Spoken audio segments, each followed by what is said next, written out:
Джанки, обичаше Джанки.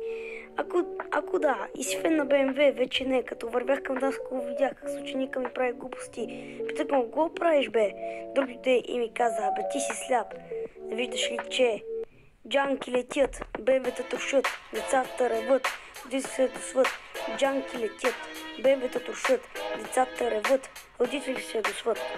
Създава трафик, прикриват малък път. Тази вест се разнесе и целия кът. Джанки летят, бебета трошат, децата реват, родителите се ядосват. Затова разбра целия кът, че чак се стигна до съд. Отидох да видя този съдебен спор. Почвам да се смея. Някакъв ми каза, прави пор, чакай. Колко да ти платя, за да спре ругатнята на деня? В това време съученикът ми безнаказан хвърля Джанки.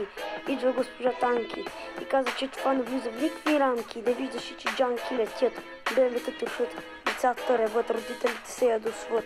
Джанки летят, бебета тушат, децата реват, родителите се ядосват. Някои фенове почнаха да крещят. Да ви поправя. Алфа умрел. Почнаха да ме гонят. По мен Джанки летят. Феновете крещят. Главата ми трошах, реших да побягна през един път. Тази тълпа спря и си тръгна. Не в съд, те си тръгнаха от нашия кът. За финала един олигофрен замеряше колата на бандит с Джанки и попадна в плен. Така приключи този неспокоен ден. Най-накрая мога да си почина от този арген.